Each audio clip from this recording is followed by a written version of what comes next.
మాది ఏలూరు ఉమా, నా పేరు తంగెలమూడి. నేను చెప్పే సాక్ష్యం ఏంటంటే, ప్రతి సంవత్సరం ఏదో ఒక రకంగా పిల్లల విషయంలో కానీ, నాకు ఇంటి కట్టుకునే విషయంలో కానీ, అనేక విషయాల్లో కూడా ప్రతి సంవత్సరం ఏదో ఒక మేలు పొందుకుంటూ వస్తున్నాను. అయితే అమ్మ వాళ్ళ ఇంట్లో ఫస్ట్ ఇల్లు కట్టాము, కింద స్టేర్ వేసాము. తర్వాత అది కూడా అప్పు చేసి కట్టాము, అప్పులు కూడా తీరిపోయి.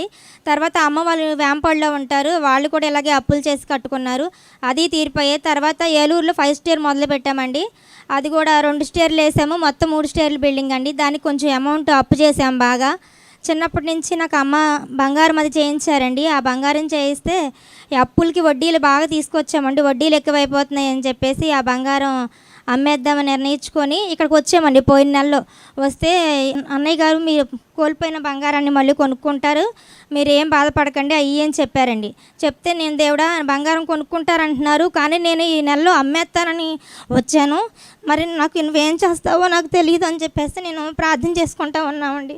ఒకటే ప్రార్థన అండి, బంగారం నాకు రేట్ ఎక్కువ రావాలి తండ్రి, 1,00,000 చిల్లర ఉంది, ఎవరైనా బంగారం కొనుక్కోవాలంటే రేటు తగ్గాలి అనుకుంటారు, నేను అమ్మాలి అని నిర్ణయించుకున్నాను కాబట్టి నాకు బంగారం రేట్ ఎక్కువ పెరగాలి. పోయిన నెలలో ప్రార్థనకు వచ్చానండి.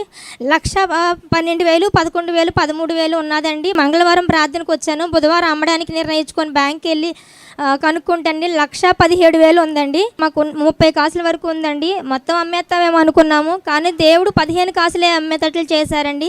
మాకు కొన్ని సగం వరకు అయితే అప్పులు తీరాయి. ఆ బంగారం అమ్మిన వచ్చిన డబ్బులతో మొదటిసారిగా నేను స్పాన్సర్ చేయాలని 10,000 తీసి పక్కన పెట్టానండి. అది ఈరోజు స్పాన్సర్ చేశాను. ఇక్కడికి వచ్చిన దగ్గర నుంచి 3వసారి అండి ఇది స్పాన్సర్ చేయడం.